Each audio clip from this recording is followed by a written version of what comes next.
Pensa aí na Chapeuzinho Vermelho.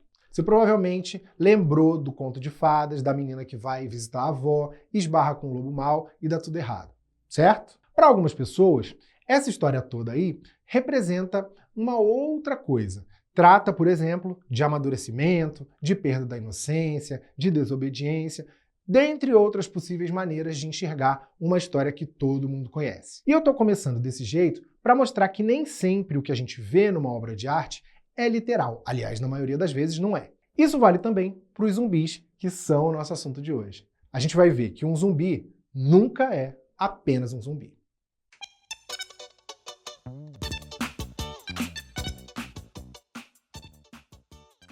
Está no ar mais um Aprenda, o programa que ensina coisas que você nem sabia que precisava saber. Eu sou o Álvaro Leme, jornalista, pesquisador, muito fã de filme de terror. Aliás, se você tem medo de filme de terror, vou te tranquilizar agora. Não precisa ficar com medo desse episódio, tá? Prometo que é leve. Esse roteiro é baseado numa reportagem muito boa que eu li, que se chama Como o Zumbi Representa os Medos Mais Profundos da América, assinada por Zachary Crockett e Javier Sarracina. Esses autores apontam que cada fase da vida norte-americana do século XX em diante teve um zumbi para chamar de seu, e como o Brasil é muito impactado culturalmente pelos Estados Unidos, eu resolvi criar esse episódio, porque certamente isso foi visto por nós em algum momento na nossa convivência com produtos culturais que vêm de lá.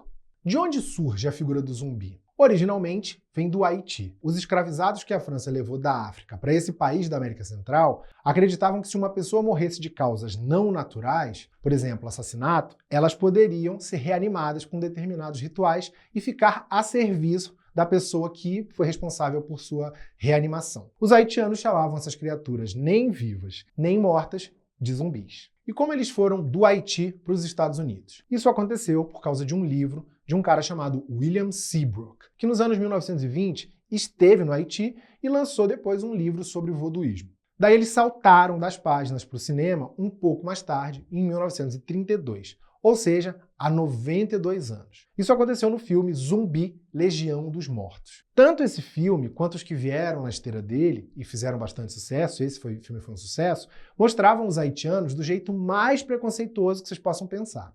Mostravam como uma cultura atrasada, pronta para destruir a pureza dos brancos estadunidenses. Até os anos 40, os zumbis refletiam esse medo que a branquitude americana tinha da negritude e de religiões afro. Claro que esse medo não deixou de existir, ele continua até hoje, mas ele foi ganhando concorrentes no cinema conforme outros acontecimentos se desenrolaram. Com a Segunda Guerra, por exemplo, os zumbis passam a surgir não por causa de atos de magia, mas devido à tecnologia e à radioatividade. Depois, no contexto da Guerra Fria, os zumbis passaram a ser associados ao comunismo, a outro grande inimigo do imaginário norte-americano. O que a gente pode dizer é que o entretenimento sempre reflete o Zeitgeist, que é o espírito da época. Então, o passo seguinte foi o quê? A época da corrida espacial. Você lembra quando os Estados Unidos e a União Soviética ficavam brigando para ver quem ia chegar primeiro à Lua, para ver quem ia conquistar o espaço? Aí vieram os zumbis criados por alienígenas, que eu adoro dizer que é uma espécie de avô do Arquivo X. Daí chegaram os anos 60, que foram extremamente caóticos para os Estados Unidos. Teve assassinato do John Kennedy, presidente lá deles, teve assassinato do Martin Luther King, luta por direitos civis, guerra no Vietnã se intensificando e representaram também um marco na história dos zumbis, que foi A Noite dos Mortos-Vivos, um filme de George Romero, lançado em 1968. É considerado por muita gente o melhor filme de zumbi assim que já foi feito.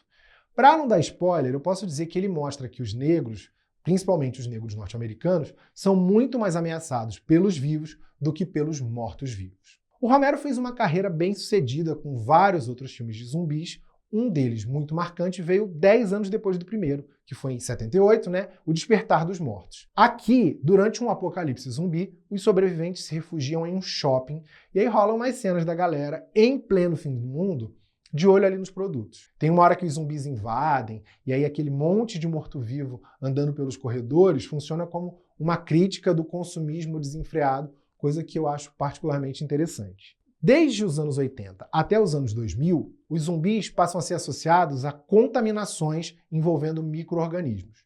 Aqui, um reflexo do surgimento do HIV e de surtos de ebola, gripe aviária. É o zumbi, por exemplo, dos games e filmes Resident Evil, do filme Eu Sou a Lenda, do filme Extermínio. Aqui eu não citei em ordem cronológica não, tá? E aí a gente chega no zumbi contemporâneo, que é o de Walking Dead e de The Last of Us, que tem umas tintas mais survivalist. Essa palavra ela é difícil de traduzir porque, embora a gente tenha em português, obviamente, a palavra sobrevivente, um survivalist, será que seria sobrevivencialista? Enfim, tem uma conotação um pouco diferente, que é das pessoas que acumulam mantimentos, armas, montam bunkers para o fim do mundo. É uma sobrevivência associada a uma certa paranoia.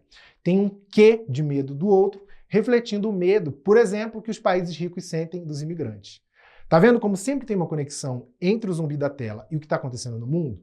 Aqui eles aparecem quase como um pano de fundo para mostrar que, no fim das contas, o perigo maior são os outros seres humanos. Eu volto a qualquer momento com mais coisas que você nem sabia que precisava saber.